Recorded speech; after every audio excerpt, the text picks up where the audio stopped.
Hello everyone! Magandang araw sa inyong lahat. Welcome back to our channel. Nako, back to reality na ba ang lahat? Kasi for most of the country, tapos na ang holiday. Pero sa amin dito, may holiday pa bukas kasi fiesta. Hi naman sa inyo. Maraming salamat sa inyong pagkikinig pa rin kahit na busy kayo sa inyong mga holidays. Ayan, nag-vacation ba kayo? Nag-spend time with your family? Maraming thank you dahil nagsispend time pa rin kayo dito sa ating channel and syempre para makasama ang inyong nag-iisang Mama Mia. And bilang pasasalamat dahil umabot na po tayo ng 63,000 subscribers. Maraming thank you talaga. We're halfway there sa ating target na 100k subscribers. O grabe naman yung target, napakataas. Pero sige lang, unti-unti maaabot din natin yan. And syempre, nais kong pasalamatan ang mga suki natin. Hello sa mga taga San Pablo City, Laguna. Maraming salamat sa inyong lahat. Kawaii Jazzo Channel, Richel Delgado, thank you so much. Hello raw. And advance happy birthday sa tatay niya. Birthday ngayong August 30 na si Roberto Delgado. Ayun, golden ka na sir ha, 60th birthday mo pala. Hello po sa inyo dyan. And syempre sa mga OFWs natin sa may Kuwait, maraming salamat. Junie M. Haare, maraming thank you. Hello kay Sally Buma, Richie Pamudulan, maraming salamat. Hi kay Perlito Falik at kay Giovanni Martinez ng Rosario, Batangas. Hello po sa inyo. Virgie Doria, maraming salamat. Or Virgie Idoria. Daguplo Evelyn, thank you so much sa pakikinig. Marie Chris Dakuma, hello din kay Ailisi Okum, tama po ba? Or ewan ko. Hi naman kay Famy TV. Maraming salamat sa pakikinig. User NP90X. Maraming salamat. Rio Piano. All the way from Kuwait. Hello raw sa family niya sa Misamis Oriental. And sa Cagayan Valley. Hello po sa inyo. Jean Gabs and Rose Ann Gabayoyo, maraming salamat all the way from Iloilo. Hello rin kay Colasio, salamat naman. The Sec 2980, nako bakit mo ni-skip ang ating kwento kahapon? Sana hindi ka nag-skip. Maganda naman lahat ng ating kwento pero personal preference mo yan, kaya hindi ko yan pakikialaman. Hi naman kay Gerald Ribenito, maraming salamat. Jinky Beruela, hello po, thank you so much sa pakikinig. Elizabeth Lagunday. Taray doon ng outfit ko kahapon. Di yun akin. Sinuot ko lang. Hi kay Ziela Cabo, maraming salamat. Hello rin kay Beth Laraga, check si Yarn, check si Kayern. Hi kay Stanley Bagyo, maraming thank you sa pakikinig po. And hello daw sa Katoka Diamond Mining, Angola, Africa. Hello sa inyo dyan. Pag may nakuha kayong diamond dyan, wisik naman. Gimaras Girl, maraming salamat. Hi kay Linsil Bayaka, maraming thank you sa'yo. Sai Sigayo, hello po. Esther Lynn De Jesus, maraming salamat. Sunny Alingasa, sa Alingasa family, hello po sa inyo. Hi naman kay Jayran Uraldin, maraming salamat sa pakikinig. Carl Bell, maraming salamat. Hello din kay Leonie Hiso, Luna Lollipop, Christy, here we go again, all the way from Netherlands. Thank you so much. Hi naman kay Dina Aliparo, Riza, and Norhata Beda. Maraming salamat po sa inyong pakikinig. Naku, alam nyo ba, kahapon may natanggap akong mga 4 o 3 sulat ata yun. Hindi ko pa nabasa lahat, pero na-replyan ko na. Naku, wag na nating patagalin dahil alam kong excited kayo para sa ating kwento ngayong araw na ito. Ito po ay kwentong medyo kakaiba. Kakaiba siya in a sense na lahat ng mga naririnig nating kwento dito, parang ganun lagi yung iba, pero iba talaga siya. Oo, kaya pakinggan nyo hanggang dulo ang kanyang kwento dahil medyo marami pong mga twists and turns ang kwentong ito. Kaya eto na, simulan na natin ang inyong paboritong programa, ang Dear Mama Mia. Maraming bagay sa ating buhay ang hindi natin kontrolado. Mga bagay na nakakasakit sa atin. Mga bagay na ang buong akala natin ay ikakasira na ng ating kinabukasan. Pero kung meron tayong mga bagay na hindi kontrolado, iisa lang ang tanging makokontrol natin. Yun ay ang reaksyon natin sa mga bagay na nangyayari sa ating buhay. Ikaw ba? Ano ang kaya mong gawin para lang kalimutan ang trauma ng iyong nakaraan? Dear Mama Mia, hello po sa inyong lahat. Magandang araw, lalo na doon sa mga araw-araw na nakikinig nitong iyong programa. Lalo na rin nitong mga nakikinig ngayon sa kwento ko. Alam kong marami ang manghihilakbot sa kwento ng aking buhay. Pero alam ko rin na marami ang may matutunan sa buhay na aking pinagdaanan. Kaya naisipan kong i-share sa inyo ang aking kwento. Mama Mia, 2023 pa lamang ay tagapakinig nyo na po ako. May mga kwento po dito na somehow nakaka-relate ako sa mga pinagdaanan ko sa buhay. Nung una, hindi ko alam kung ipapadala ko ba ang kwento ng buhay ko. Pero nung marinig ko na halos lahat ng may pinagdaanang katulad ko, ay ganun-ganun po ang naging reaksyon ng lipunan sa kanila. Naisipan ko pong ibahagi ang aking kwento para naman malaman ng iba na kahit sa una ayaw natin, kahit sa una galit tayo, sa katapusan, mananaig pa rin ang tunay na nararamdaman. Tawagin niyo na lamang ako sa pangalang Jovi. Isa po sa mga masugid ninyong tagapakinig, Mama Mia, and follower na po ako sa inyong TikTok, Instagram, and Facebook account. Silent follower and subscriber lang po ako. Ni minsan hindi ko ginawang mag-comment sa mga kwentong ibinahagi ninyo. Although meron akong mga idea ng sarili ko pero sinasarili ko na lamang. Mama Mia, simulan natin ang kwento ko. Nung mga panahon na akala ko sirang-sira na ang aking buhay. Katulad ng karamihan, Mama Mia, lumaki po ako sa medyo magulong pamilya. Masasabi kong karamihan dahil nakikita ko ngayon sa ating mga kabataan ang ganitong uri ng pamilyang kinalakihan ko. Walang ama, yung ina, pariwara. Ganun po ang kinalakihan kong buhay. I was 8 years old, Mama Mia, nung magkahiwalay ang mga magulang ko. Meron po kaming bahay noon dati. Sarili namin yun. May kotse. Maganda naman ang buhay. Kaya lang, nung nagloko ang tatay ay nagkandaletse-letse na ang lahat. Siyempre, binitbit niya yung sasakyan namin. Kasi sabi niya, siya naman daw ang nagpundar nun. Tanging bahay ang naiwan sa amin na di kalaunan ay naibenta din. Siguro dahil sa kahirapan ng buhay? Siguro dahil wala nang ibang makakapitan ng aking ina nung mga panahon na nangangailangan talaga siya? Pero hindi ko talaga alam, Mama Mia eh. Kasi bata pa ako noon. Wala pa akong alam. Basta ang natatandaan ko na lang ay pinagligpit kami ng nanay namin ng aming mga gamit dahil lilipat na raw kami ng bahay. Ang sabi pa niya noon ay marami raw masyadong alaala ang bahay na yon tungkol sa kanilang dalawa ng tatay namin. Bagay na mas lalo lang daw makakasakit sa kanya. Bagay na mas lalo lang daw magiging dahilan para hindi siya makapag-move on mula sa pang-iiwan sa amin ng aming ama.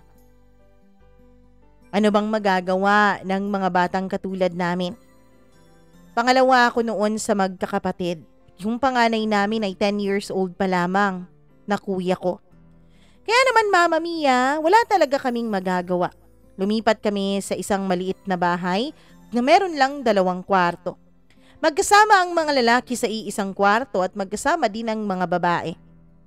Siyempre, kasama doon ako at ang isa kong kapatid at ang nanay ko. Mama Mia, nakakapag-aral naman kami dati. Nung una ay sa private school, nung kumpleto pa lang ang aming pamilya. Pero nung nagloko nga ang tatay, hindi na po afford ng nanay na ipag-private pa kami, kaya lumipat kami sa pampublikong eskwelahan. Yung una ay medyo maayos naman. Umaalis ang nanay namin, pero nadadatnan pa rin namin siyang malungkot. Hanggang sa unti-unti ay parang umaayos na ang kaniyang mood. Isang araw, Mama Mia, nagising na lang kami na pakanta-kanta pa siya. Natuwa kaming magkakapatid. Lumipas kasi ang 2 taon na malungkot pa rin ang nanay. Unang pagkakataon yun na masaya siya. Hanggang sa lumipas pa ang mga panahon. Ang dami-dami na naming naririnig na chismis mula sa aming mga kapitbahay tungkol sa nanay namin. Nakesyo kung sino-sinong lalaki lang daw ang naghahatid kay nanay sa bahay. Kung ano-anong uri ng sasakyan daw ang sinasakyan nito pauwi. Isa lang daw ang ibig sabihin noon. Ang nanay namin ay pariwarang babae. Nung una ay nakikipagsuntukan pa talaga ang kuya ko. Nakikipag-away dun sa mga kapitbahay namin na merong mga masasamang sinasabi tungkol sa amin at sa aming ina. Pero kalaunan siguro nasasanay na rin siya. Ako naman, Mama Mia, isiniwalang kibuko na lamang kahit ang totoo ay nagngingit-ngit rin ang kalooban ko sa galit. Hanggang sa nung nag-15 years old na ako, Mama Mia, bigla na lang ay may inuwing lalaki ang nanay ko sa bahay namin. Noong mga panahon na yun ay wala na po ang kuya ko sa aming bahay. Lumipat na po siya at doon na siya nakatira kay tatay kasi ito na ang magpapaaral sa kanya sa kolehiyo. Ang totoo niyan, ayaw naman daw niya na sumama doon sa tatay namin. Ayaw daw niya na doon lumipat at tumira, Mama Mia, pero wala siyang magagawa. Hindi kasi kaya ng nanay namin na pag-aralin kaming lahat. Public school nga lang, nahihirapan pa kami. Hindi ko alam kung anong trabaho noon ng nanay ko. Basta ang alam ko, nakakapag-provide pa rin naman siya pero hindi sapat. Kadalasan ay kulang. Kadalasan ay pinagkakasya na lang namin kung anong ulam meron sa lamesa. Kahit na ang totoo ay gutom-gutom pa kami noon, Mama Mia. At kung ba namang inaasahan mo, syempre mga teenagers, lumalaking mga bata, kaya naman nangangailangan talaga ng sapat na nutrisyon at sapat na pagkain. Pero yun wala talagang magagawa. Hanggang sa yung lalaking itinira ni nanay doon, Mama Mia, ay ang nagbago ng buhay namin.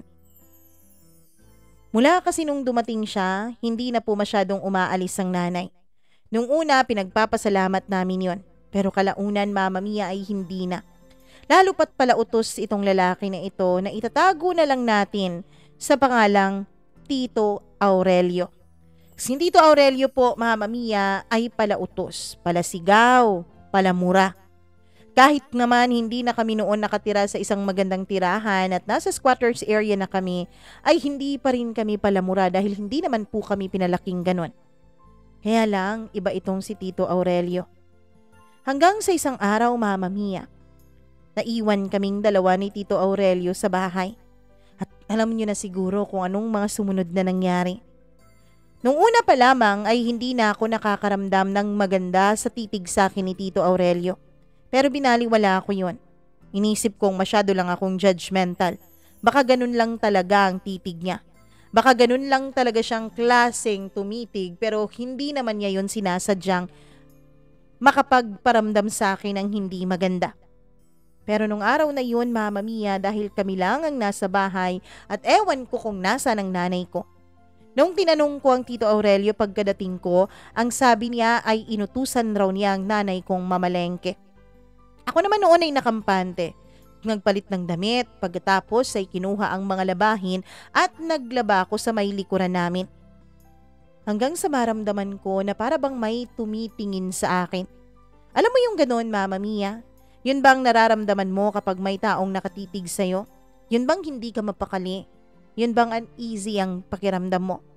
Yun po ang nararamdaman ko nung mga panahon na yun.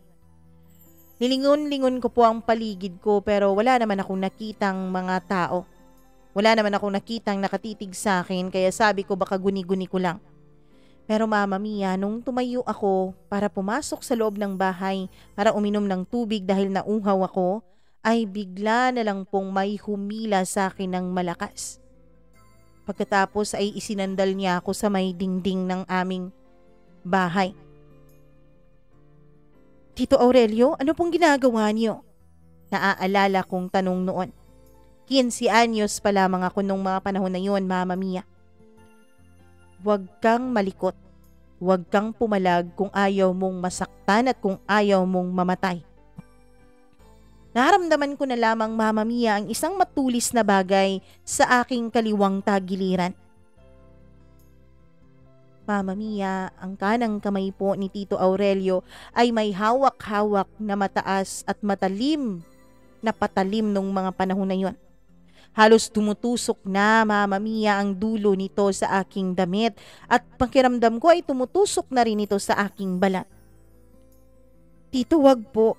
Pakiusap ko sa kanya. Pero para siyang bingi. Agad niyang sinibasib ng halik ang aking leeg. Pilit ko siyang itinutulak, Mama Mia, pero kapag ginagawa ko yun ay mas lalo niyang idinidikit sa katawan ko ang patalim na hawak niya. Bagay na nakakapagparamdam sa akin ng matinding kirot.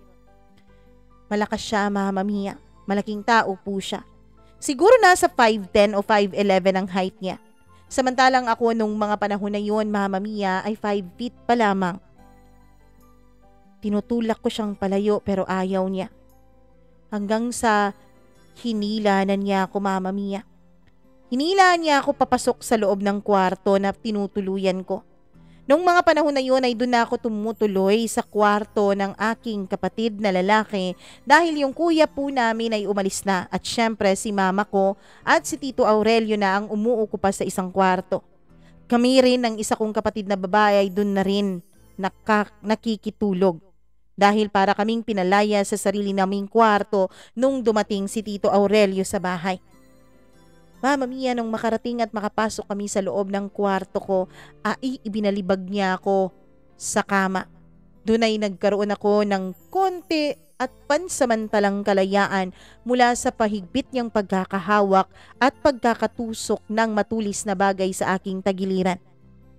Nakiusap ako sa kanya. Sabi ko, wag po. Pero ang mga mata ko ay naging malikot, Mama Mia, at naghanap ng mga bagay na pwede kong maging pamalo sa kanyang ulo. Nung nakalapit na siya sa akin, ay swerte naman, Mama Mia, na nakahawak po ako noon ng isang malaking orasan. Hindi na po umaandar ang orasan na yon, pero ewan ko ba kung bakit hindi pa namin itinatapon. Pero sa pagkakataong na yon ay pinagpasalamat ko talaga, Mama Mia, na hindi pa natapon ang orasan na yon. Yun ang nagamit kong pananggalang para wag matuloy ng Tito Aurelio ko ang masamang balak niya sa akin. Mama Mia, pinukpok ko yun ng pagkalakas-lakas sa ulo niya. Napaaray naman siya at nabitawan niya ang patalim niyang hawak kaya napatakbo ako sa labas. Hinabol niya ako. Siyempre, mas mabilis siyang tumakbo. Buti na lang, Mama Mia, at nung papalabas na ako ay biglang pumihit ang aming pintuan. Ate? Tanong ng kapatid kong lalaki. Tito Aurelio? Tingin naman niya sa tito ko na noon ay humabol sa akin. Napakawalang iyang bata mo. Inutusan lang kita. Pinalo mo na ako sa ulo. Mama Mia, kasunod ng kapatid ko ay pumasok sa loob ng bahay ang mama ko. Ano nangyayari dito? Anong gulo to? Bakit ka umiiyak? Tanong sa akin ni Mama. Hindi ako sumagot.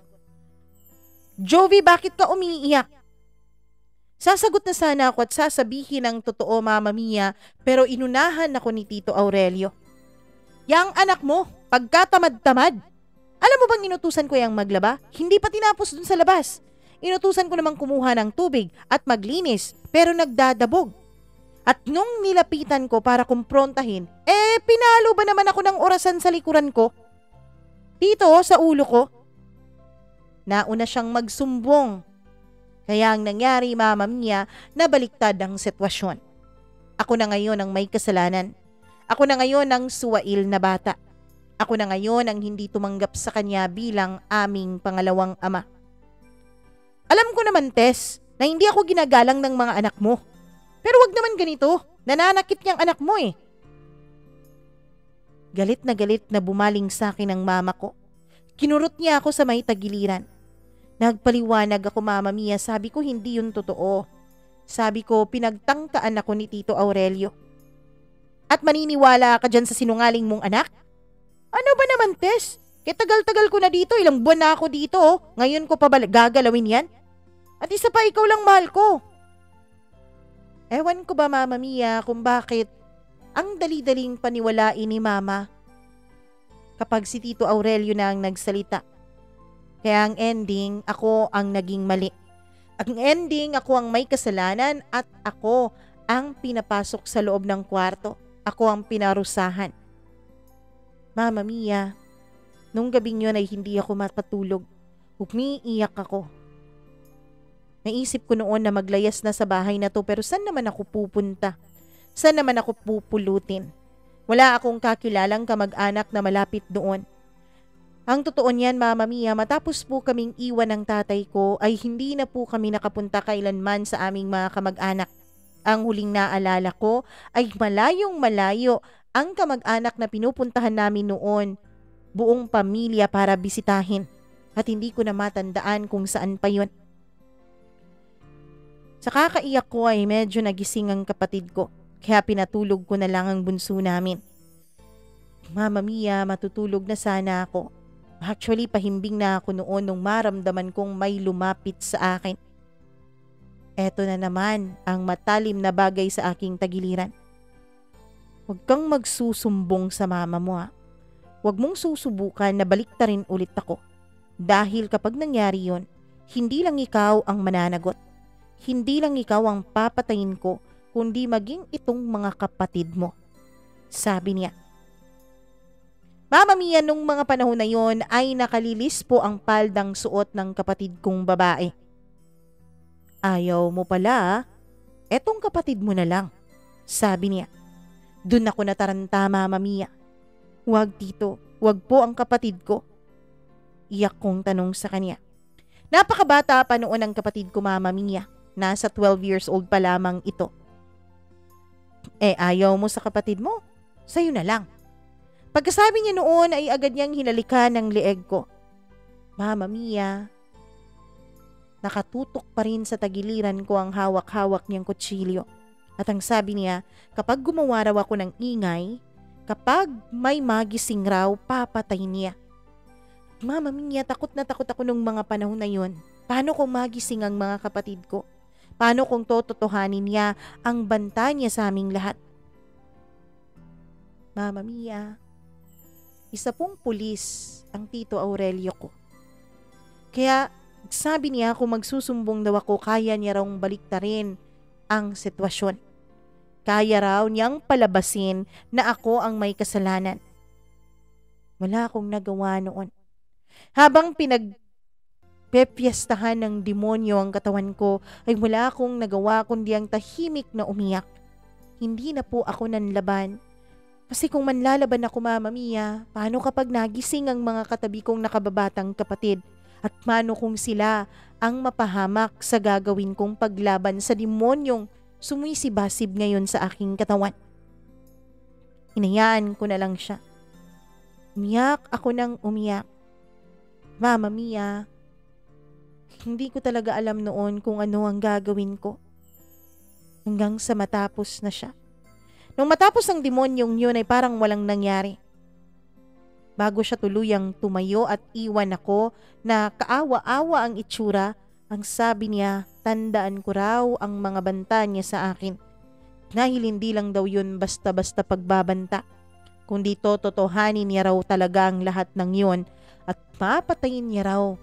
Hindi lang ako, hindi lang ang nanay ko, kundi maging ang mga kapatid ko. Kung ayaw ko raw na sa kapatid kong babae niya ibaling ang kanyang pag-iinit ng katawan, ay hayaan ko raw siyang gamitin ang katawan ko anumang oras niyang naisin. Ayokong umuwi ng bahay, Mama Mia. Ayokong umuwi dahil alam kong nag-aantay sa akin ng demonyong yun. Pero natatakot din naman ako na kapag hindi ako umuwi, pati kapatid ko ay mapahamak pa. Pati kapatid ko ay magdurusa pa.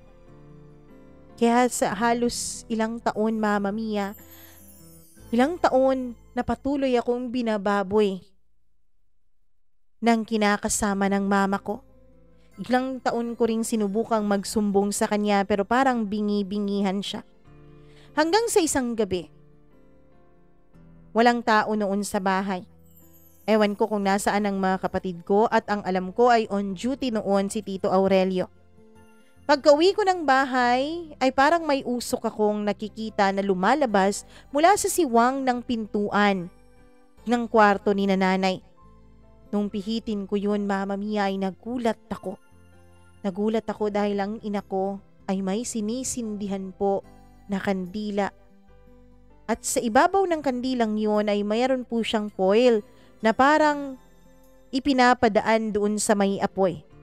Pagkatapos ay sinisinghot niya ang kung anumang laman ng foil na yun. "Nay?" Tawag ko. Gulat na gulat ang nanay ko at syempre nabitawan niya yung hawak niya. Alam ko kung ano yun, Mama Mia. Mama Mia. Pinaalis niya ako doon at sinara niya ang pintuan. Kinatok ko siya ng kinatok pero hindi niya ako sinasagot.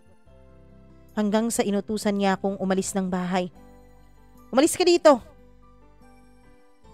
Pumunta ka sa kaibigan mo kung saan man. Gumawa kayo ng project," sabi niya. Noong mga panahon na yun, Mama Mia, ay magtatapos na po ako ng high school. 17 years old na po ako nung mga panahon na yun. "Nay, wala na po kaming project eh. Pwede po bang pumasok para mag-usap tayo? Ano po bang ginagawa niyo?" "Umalis ka nga muna, Jovi. Sabi ko sa'yo, umalis ka." Wala akong nagawa noon, Mama Mia, kundi ang umalis. Ilang araw pang lumipas, ganun pa rin ang sitwasyon. Doon ko na napagtanto na siguro matagal nang gumagamit ng ipinagbabawal na gamot ang aking nanay. Hanggang sa isang gabi, wala din noon ang mga kapatid ko. Gabing-gabi na kasi kung umuuwi ang mga ito. Hinahayaan ko na lamang. Hindi ko na lamang pinagsasabihan at sinasabi ko na lang, lalo na sa kapatid kong babae, na ingatan niya lang ang kanyang sarili. At syempre wag sumasama sa mga lalaking kabarkada. Ang sabi niya, puro raman daw sila babae. Ang naisip ko noon, Mama Mia, mas mapoprotektahan siya kapag wala siya sa bahay. Nagdadalaga na rin kasi noon ang kapatid ko at mas maganda pa ito sa akin. Mas maganda din ang hubog ng katawan nito kaya pihadong magugustuhan. At matatakam ulit ang Tito Aurelio ko. Kahit alam kong nangako siya sa akin na hindi niya gagalawin ang kapatid ko kapag pumapayag ako lagi na may mangyari sa amin, ay natatakot pa rin ako, Mama Mia. Natatakot pa rin ako na baka hindi niya tuparin ang pangako niyang yun. Lalo pat gumaganda lalo sa bawat paglipas ng araw ang aking kapatid. Kaya hinahayaan ko siyang umalis at gabing-gabi nang umuwi kapag nandito na ako. Mama Mia, nakabili na rin ako noon ng padlock sa kwarto namin. Pinapadlock ko yun lalo na kapag gabi. Kapag umuwi ang kapatid kong babae, lagi kong pinapaalala sa kanya na kapag mag-isa lang siya o kapag matutulog na sila ay ipadlock na lang. At huwag pagbubuksan ng pinto hanggat hindi ako ang kumakatok sa kwarto namin. "Bakit po, ate?" Takang-taka niyang tanong. "Basta, alam mo kasi yung si mama eh. Basta wag kang magbubukas kapag hindi ako. Wag ka nang magtanong, ha?"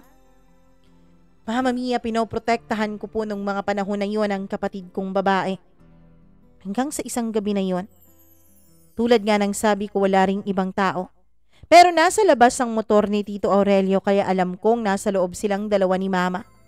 Ang pinagtataka ko, Mama Mia, ay may dalawa pang motor na nasa labas ng bahay. Baka nag-inuman sila.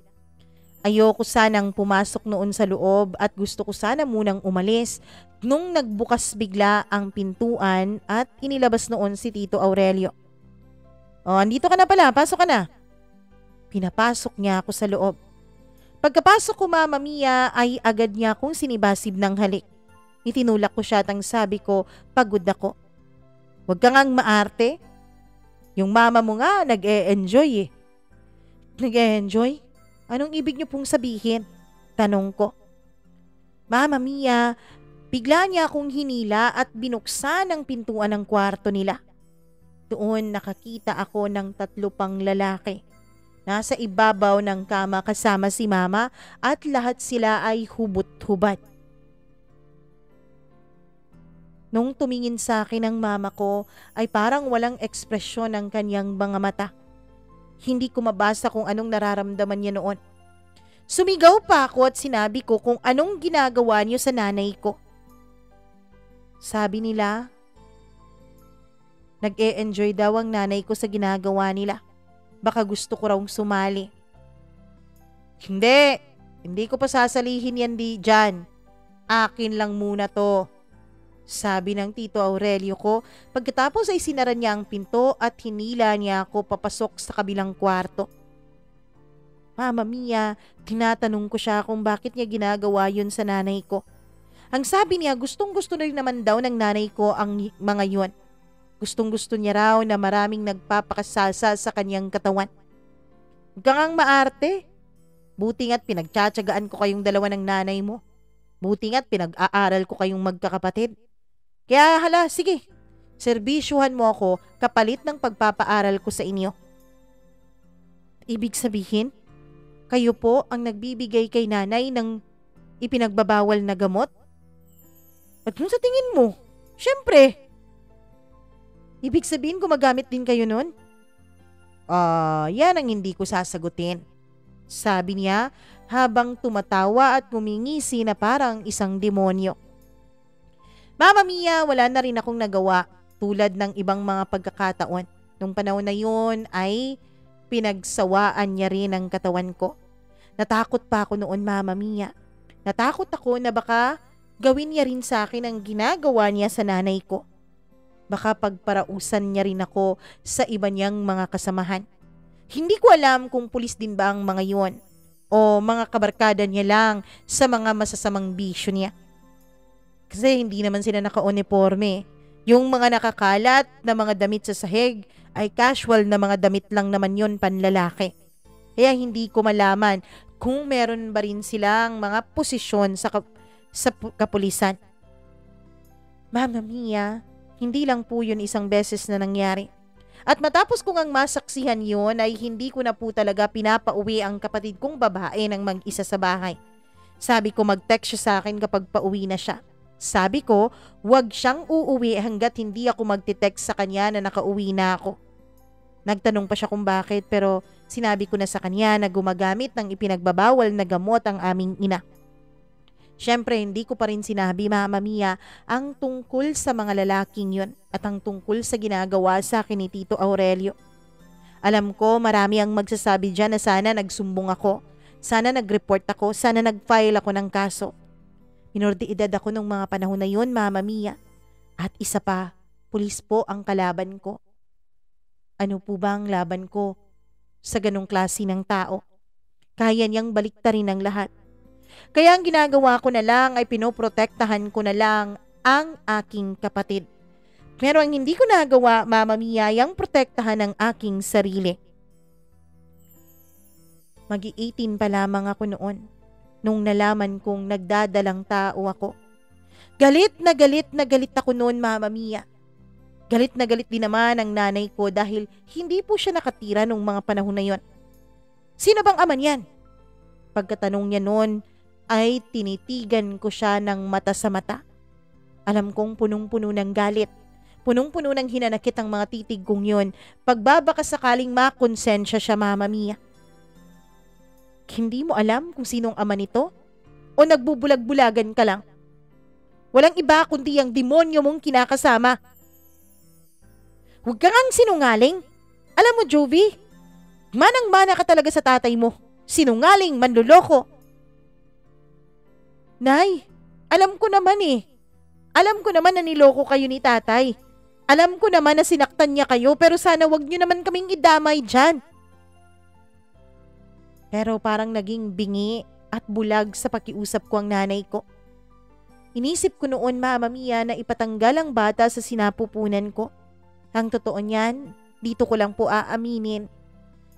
Pumunta po ako sa isang parang albularyo doon sa aming lugar at sinubukan ko pong uminom ng mga halamang gamot-gamot na binigay niya sa akin na ang sabi niya pampatanggal daw ng bata sa sinapupunan ko. Napakamapait nun. Umiinom ako noon ng alak pero walang kasing pait yung ininom kong pampatanggal ng baby sa aking sinapupunan. Pero ewan ko ba pero hindi talaga ito natanggal, Mama Mia. Hanggang sa wala na nga akong nagawa. Ngay lumalaki na ang tiyan ko. Noong mga panahon na yun, Mama Mia, ay alam kong hindi na ako gagalawin ng tiyuhin ko. Kasi malaki na ang tiyan ko eh. Hindi na ako sexy. Hindi na ako katakam-takam tulad ng sabi niya. Kaya Mama Mia, natakot ako noon para sa kapatid kong babae. At hindi nga ako nagkamali. Isang hapon pagka-uwi ko Mama Mia, ay parang may umiiyak sa loob ng kwarto ni na Mama. Pinasok ko yun at agad-agad kong nakita si Tito Aurelio at ang kapatid kong babae. Nakatutok sa tagiliran ng kapatid ko ang parehong kutsilyo, Mama Mia, na itinutok niya sa akin noon. Alam kong wala pang nangyayari sa kanila dahil nakasuot pa ang shorts ng kapatid ko. Napasigaw ako. Sa gulat niya Mama Mia ay napalingon siya sa akin at nailayo niya ang patalim sa katawan ng kapatid ko. Mabilis naman ang naging aksyon ng kapatid ko at tumakbo ito palapit sa akin. Tumakbo kami pero hinabol niya kami. Pumunta akong kusina Mama Mia. Kumuha ako ng itak. Sa galit ko noon ay muntik ko na siyang mahampas ng itak na hawak ko. Sige, subukan mong lumapit, hayop ka. Hayop ka? Nagpakababoy ako sa'yo. Dahil ang sabi mo, hindi mo gagalawin ang kapatid ko. Anong magagawa ko? Pangit-pangit mo na. Sigaw niya na parang demonyo pa rin Mama Mia. Doon nagulat ang kapatid ko. Ibig sabihin ate, si Tito Aurelio ang ama ng batang dinadala mo? Hoy kayong dalawa, lumapit nga kayo dito sa akin. Ikaw ang sumubok lumapit sa amin. Sige, subukan mo. Kung noon hindi ako lumalaban sa'yo, pues ngayon lalabanan na kita. Hindi mo magagalaw ang kapatid ko. Ah, ganyan pala kayo ha? Papatayin ko na lang ang nanay niyo. Umiyak ang kapatid ko noon at sabi niya wag. Pero ako Mama Mia, naging matapang na ako noon. Sige, patayin mo siya. Total parang wala naman kaming ina. Hindi niya nga kami magawang maipagtanggol dahil sunod-sunuran siya sa'yo eh. Wala namang ibang kinikilalang tao yun kundi ikaw. Parang aso na yun na ulol na ikaw lang ang kinikilalang amo. Mama Mia, sinubukan pa niyang lumapit pero inaamba ko talaga sa kanyang itak na nasugatan siya sa kanyang kanang balikat. Umaray siya noon. Tumakbo kaming dalawa ng kapatid ko palabas ng bahay. Mama Mia, binaliktad niya kami. Siya pa ang pumunta ng presinto at ang sabi niya, initak ko raw siya dahil galit na galit daw ako sa kanya dahil hindi raw niya ako binigyan ng pera. Ang sabi ng kapatid ko, lumaban kami. Pero ayoko na ng gulo, Mama Mia. Ang gusto ko na lang ay makaalis sa demonyong lugar na yon. Isinama ko ang dalawa kong kapatid. Ang kuya ko dahil wala na kaming balita sa kanya ay hindi ko na rin alam kung nasaan. Naganap ako ng mapapasukang trabaho. Dahil graduate naman ako noon ng high school Mama Mia ay may napasukan naman ako pero contractual lang yun kasi nga buntis pa ako nung mga panahon na yun. Ang sumunod kong kapatid na lalaki naman ay tumigil din sa pag-aaral at naghanap na rin ng trabaho. Umupa kami ng isang maliit na kwarto para sa aming lahat. Hanggang sa naipanganak ko na ang bata sa sinapupunan ko. Yung una Mama Mia, balak kong ipampon ang batang yon. Pero ewan ko ba, bakit walang umaampon? At ang mga kapatid ko ay parang minahal na nila ang bata. Ako naman ay di kumagawang tignan ng anak ko. Mama Mia, masama man po akong ina. Pero hindi ko talaga siya magawang tignan man lang dahil naaalala ko sa kanya ang demonyong pagmumukha ng kaniyang ama. Alam mo bang hindi ko pinasuso sa akin ang batang yon? Alam mo bang ang pinapainom namin noon ay O yun bang pinaglagaan ng bigas na isasaing? Dinadamihan namin ang sabaw ng sinaing. At kapag yun, Mama Mia, ay kumulo na, Ilang saglit ay kukuha na mula doon ang kapatid kong babae ng tubig, ng bigas, pagkatapos ay nilalagyan niya yon ng konting asukal. At yun ang pinapainom niya sa anak ko. Ayoko talagang mapalapit sa batang yon. Hanggang sa lumaki ang bata. Ako naman, Mama Mia, sa awa ng Diyos ay nakahanap naman ng medyo matinu-tinong trabaho. Pero hindi pa rin malapit sa akin ang anak ko. Pinangalanan ko po siyang Angelica. Actually, hindi po ako ang nagpangalan talaga sa kanya kundi kapatid ko. Dahil nung tinanong ako ng nurse kung ano ang ipapangalan sa bata nung pinanganak ko siya, ay ang kapatid ko ang sumagot. Mahal na mahal ng dalawa kong mga kapatid ang anak ko, Mama Mia. Pero ako, ayoko sa kanya. Ayoko sa kanya dahil bunga siya ng pambababoy sa akin ng walang hiya niyang ama. Hindi ko siya matignan man lang. Ni matawag na anak ay hindi ko magawa. Hanggang sa nagkaroon na rin ako ng sarili kong pamilya. Si Angelica ay tumira sa kapatid kong babae. Hindi na kasi ito nag-asawa. Ewan ko ba dun sa kapatid ko, Mama Mia, na trauma ata sa ginawa ni Tito Aurelio sa kanya. Dahil mula po noon ay hindi na po ito nagpaligaw. Ni lumapit sa mga lalaki ay hindi niya magawa. Tanging ang kapatid naming lalaki lamang ang kanyang nilalapitan at kinakausap. Maging ang mga guro niya noon ay nagtataka na kung bakit ayaw na ayaw raw niyang may makagrupong lalaki sa kanilang mga projects. Siguro nga na trauma talaga ang kapatid ko. At siguro nung pinanganak ko na si Angelica ay dito na niya tinuon ang kanyang buong buhay. Ang kapatid ko po ang nag-alaga at halos naging ina sa anak ko. At nung nag-asawa na ako, Mama Mia, ang sabi ng kapatid ko ay sa kanya na lang daw si Angelica. Hindi mo naman siya itatratong anak doon, ate. At natatakot din ako sa kanya. Paano kung gawin ng asawa mo sa kanya yung ginawa ni Tito Aurelio sa'yo? Hindi naman ganun ang asawa ko. Pagtatanggol ko. Ewan ko, ate. Ewan ko kung may matinupong lalaki pa ba. Basta wag mong kukunin sa akin si Angelica. Ako nang bahala sa kanya. Mula noon, Mama Mia, ay hindi ko na nakita ang aking anak. Ako naman ay wala din nararamdaman na kahit na ano. Pakiramdam ko ay nag-umpisa ulit ang buhay ko. Pakiramdam ko ay eto na ang bawi sa akin ng kapalaran. Nahanap ko na ang tunay kong kapayapaan. Naging masaya ang buhay ko kasama ang aking asawa. Hindi man marangya, pero mabait naman ang asawa ko. Hindi naman ito tamad at kumikilos naman ito sa bahay kahit na may trabaho din itong katulad ko. Mahal na mahal din niya ang dalawang naging anak namin. Kaya naman kontento na ako nun sa buhay. Wala na akong mahihiling pa. Ni hindi na nga ako nakikibalita pa kay Angelica. Hinayaan ko na lang ang kapatid ko nun. Siya nang bahala, anak niya na yun. Siya naman ang may gusto nun Sabi ko sa sarili ko. Namuhay ako na parang kinalimutan ng nakaraan. Kahit nga noong nakabalita ako, Mama Mia, na pumanaw na ang aming ina, ay hindi talaga ako pumunta doon. Ang balita ko, ang kuya lang ang pumunta doon. Maging ang dalawa kong mga kapatid ay hindi nagpakita sa burol. Mama Mia, hinayaan ko na lamang na maging ganito ang buhay namin. Kanya-kanya na kami ng buhay. Ang kapatid kong lalaki ay nakapag-asawa na rin at tumira na doon sa Mindanao. Ang kapatid ko na lang babae talaga ang hindi nag-asawa. Tanging silang dalawa lang ni Angelica ang magkasama. Hanggang sa mabilis na lumipas ang 3 taon.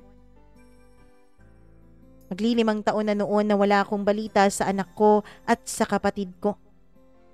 Mama Mia, isang araw ay may natanggap akong email. Ate, ako to, si May. Ang kapatid ko, Mama Mia. May masama akong balita sa'yo. Sana kahit hindi mo tinuring na anak si Angelica, sana mapuntahan mo siya. Sana mapuntahan mo siya bago pa man siya tuluyang ihatid namin sa kanyang huling hantungan. Nagulat ako nun, Mama Mia. Nakalakip sa email na yon ang bago nilang address kung saan ko raw matatagpuan ang bangkay at burol ng aking anak. Alam ng asawa ko ang mga nangyari sa akin.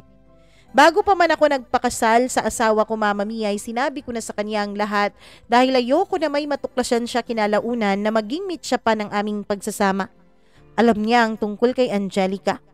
Ang totoo niyan, nais niya sanang kunin noon si Angelica pero ako ang umayaw. Ayoko talaga, Mama Mia, dahil parang hindi ako makaka-move on. Parang hindi ko malilimutan ang kademonyuhan ni Tito Aurelio kapag nakikita ko si Angelica. Kamukhang kamukha kasi ito ni Tito Aurelio, Mama Mia eh. Ewan ko, napakalakas siguro talaga ng dugo ng demonyong yon. Nung malaman ko na namatay na ang anak ko, ay hindi ako mapakali, Mama Mia. Hindi ko alam pero samot-saring mga emosyon ang dumagsa sa akin. Lungkot. Oo, nalulungkot ako dahil nawala ang anak ko. Galit. Galit, Mama Mia. Galit na matagal ko nang inipon dito sa dibdib ko. Siyempre guilt o konsensya. Nakokonsensya ako dahil namatay na lang ang anak ko ni hindi man lang niya naramdaman ang pagmamahal mula sa akin. Paulit-ulit kong tinatanong noon ang sarili ko kung ano bang nangyari. Pagkaalam ng asawa ko, Mama Mia, ng tungkol sa pagkamatay ni Angelica ay agad kaming pumuntang buong pamilya dun sa address na sinabi ng kapatid ko. Malayo yun. Umabot pa ng 4 na oras ang biyahe dahil nasa probinsya na pala sila. Pagkadating ko doon ay agad akong sinalubong ng kapatid ko. Niyakap niya ako, Mama Mia, at umiiyak siyang humihingi ng tawad sa akin. Ate, patawarin mo ko. Patawarin mo ko dahil hindi ko naprotektahan si Angelica gaya ng pagprotekta mo noon sa akin. Hindi ko maintindihan ang kaniyang sinasabi nung mga panahon na yon. Ang tanging gusto ko na lamang noon ay makita ang mukha ng anak ko. Pagkatapos niya akong yakapin ay agad-agad akong tumakbo papunta sa kung nasaan ang kaniyang kabaong. Hindi ito nakabukas, Mama Mia.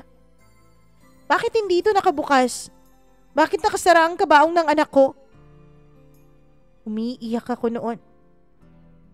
Ate, unang pagkakataon mong tinawag na anak mo si Angelica. Umiyak lalo ang kapatid ko. Alam mo bang ang tagal-tagal na panahon na niyang hinahangad na tawagin mo siyang anak? Hindi ko akalain na kamatayan pala niyang magiging solusyon para matupad ang pangarap niyang yun. May, buksan mo tong kabaong ng anak ko. Parang wala akong narinig noon, Mama Mia. At ang tanging gusto ko lang ay buksan ang kabaong ng aking anak. Sigurado ka bang gusto mong makita ang mukha ni Angelica, ate? Tumango ako, Mama Mia. At noon ay inutos ni May na pagbuksan ang kabaong. Nagulat ako sa mga nakita ko. Ang daming pasa ng anak ko. Pasang-pasa ang kanyang mga balikat, pati ang kanyang lieg. Mama Mia, halos din sira ang kanyang mukha. Anong nangyari? Sinong may gawa nito? Paulit-ulit kong tanong. Doon ko nalaman ang totoo, Mama Mia. Doon ko nalaman na katulad pala ng pangit kong karanasan ng dinanas ng anak ko. Oo, Mama Mia. Napagtripan pala si Angelica ng kanyang mga kaibigan, ng kanyang mga barkada. Napagtripan siya ng 3 lalaki. Mama Mia, pinagpasapasahan daw nila ang anak ko. Hinalay nila ito, binaboy. At dahil lumalaban daw si Angelica ayon sa report ng mga pulis, kaya ito naging ganun ang itsura. Nabugbog, pinalo ng kahoy, sinuntok sa mukha, sa sikmura, at kung saan-saan pang bahagi ng kanyang katawan. Hanggang sa tuluyan itong nawalan ng malay.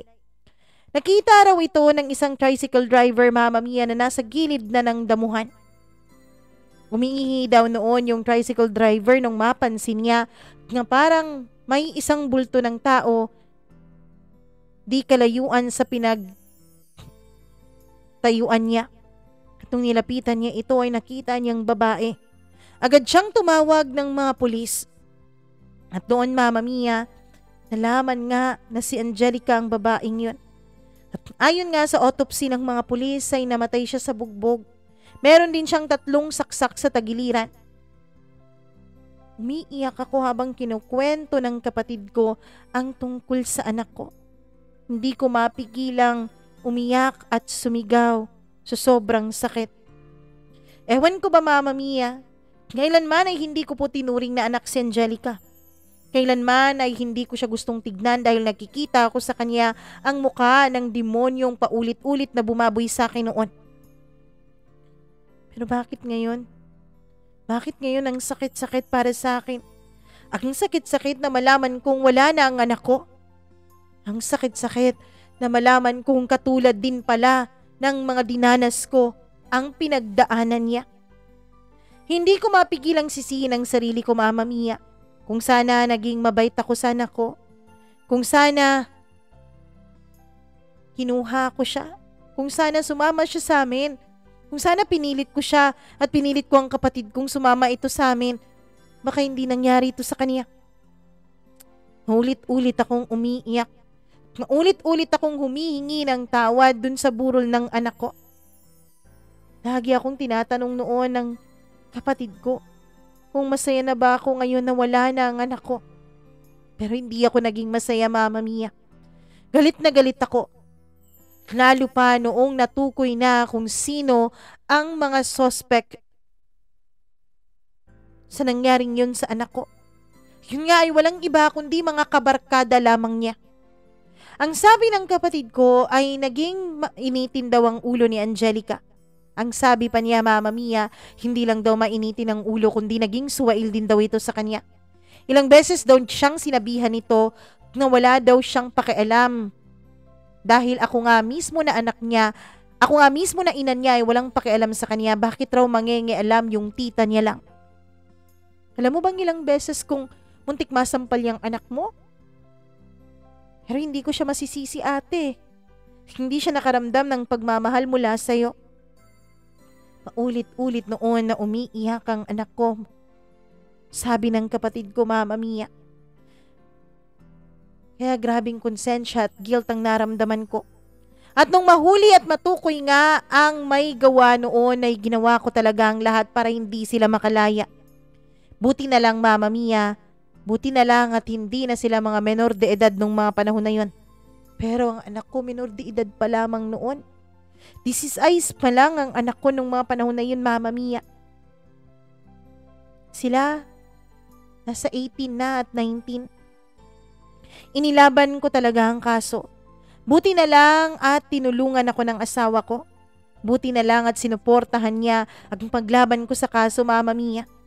Pero matagal na panahon bago namin nakuha ang hustisya. Ewan ko kung ganito talaga sa Pilipinas. Napakatagal gumulong ang kaso, lalo na kung mahihirap lamang ang mga involved.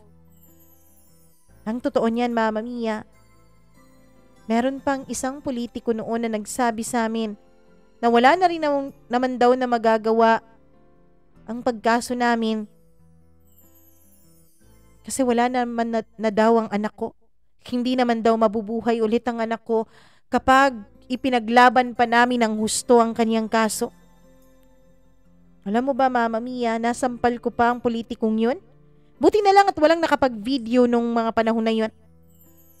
Kahit maubos ang pera namin. Yung isang suspect kasi, Mama Mia, ay nasa abroad ang kanyang ina. Kaya nasusuportahan nito ang paggulong ng kaso. Kaya napatagal. Halos 4 na taon ang inabot sa trial ng korte bago sila nahatulan, Mama Mia. Nung mahatulan na sila ay tsaka pa lang ako dumalaw dun sa puntod ng anak ko. Oo. Unang beses kong dumalaw mula nung mailibing siya.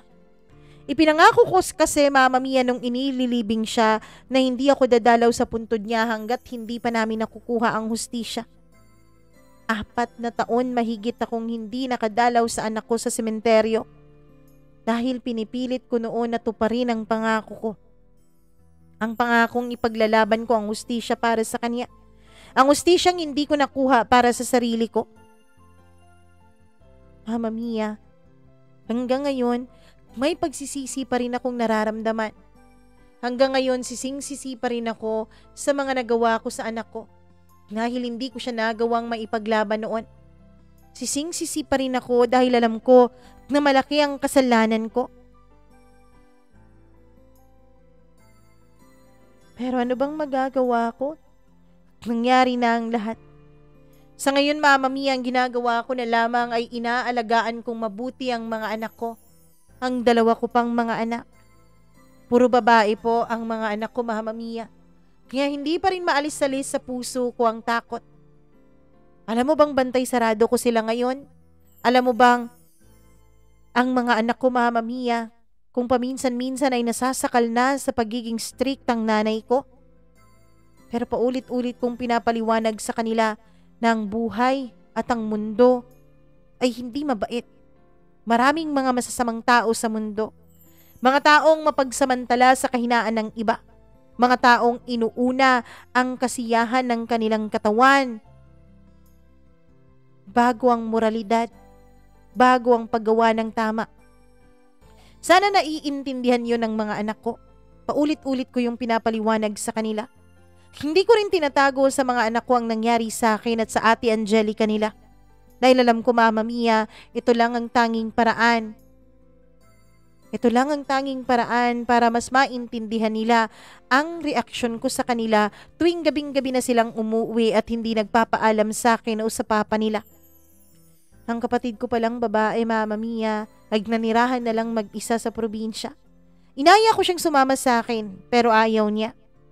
Dahil nandun daw ang mga alaala ni Angelica. Mama Mia, sinulat ko po ang kwentong ito, hindi po para sabihin naging dakila akong ina sa huli. Hindi po para sabihin na naging biktima ako at wala akong nakuhang hustisya mula sa taong bumaboy sa akin. Pero nasabi at kinukwento ko po ito sa inyo para po doon sa mga nanay na nakikinig ngayon.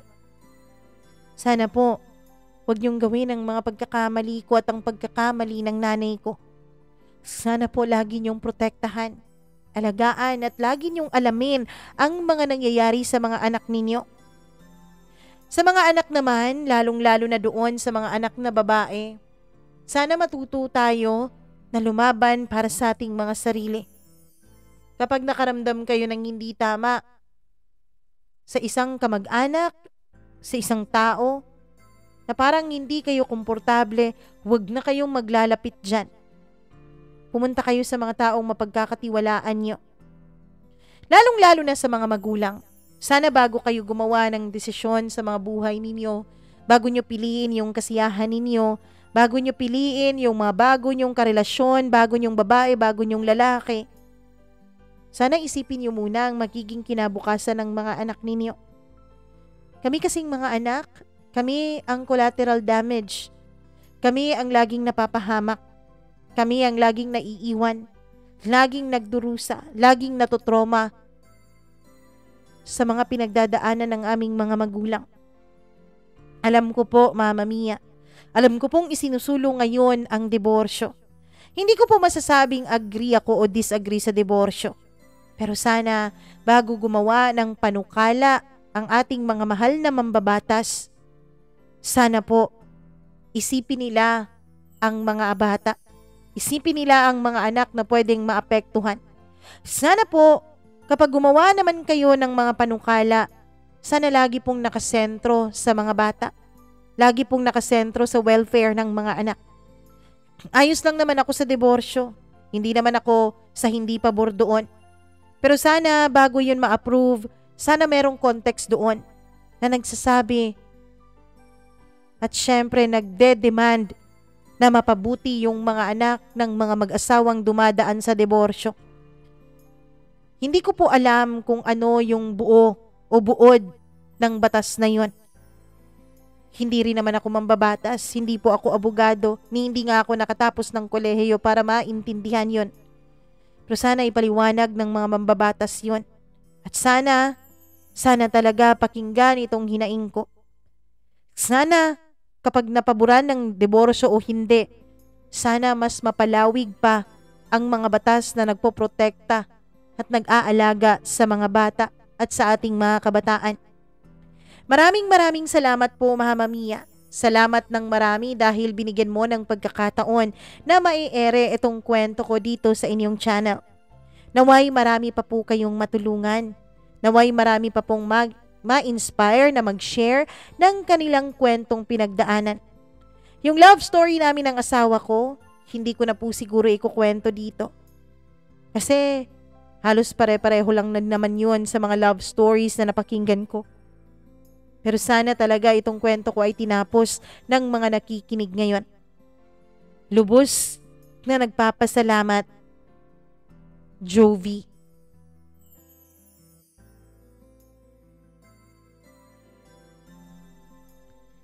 Jovi, ang kwento mo ay isa sa mga kwentong madalas nating marinig dito. Yung mga inabuso ng amain, inabuso ng mga taong kanilang pinagkatiwalaan at syempre hindi pinakinggan, hindi pinagtanggol ng mga taong kanilang inaasahan na poprotekta sa kanila.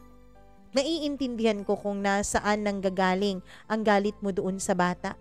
Naiintindihan ko lalo pat sabi mo kamukhang kamukha niya yung taong lumapastangan sa'yo.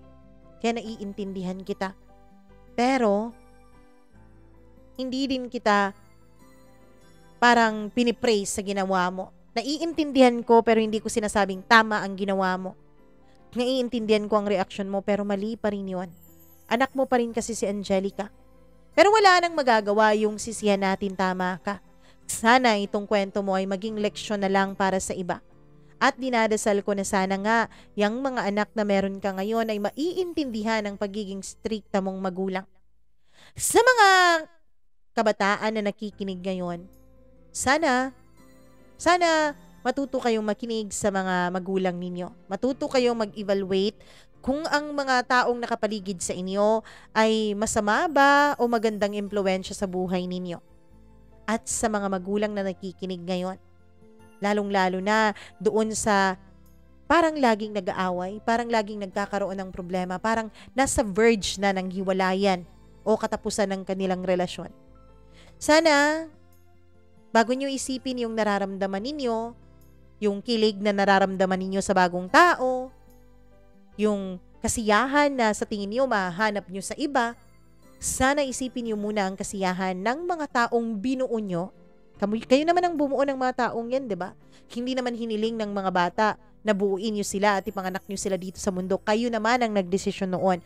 Kaya sana maging responsable tayo sa mga batang ito. Sana wag natin silang pabayaan sa pagpurso natin ng ating kalayaan at kasiyahan.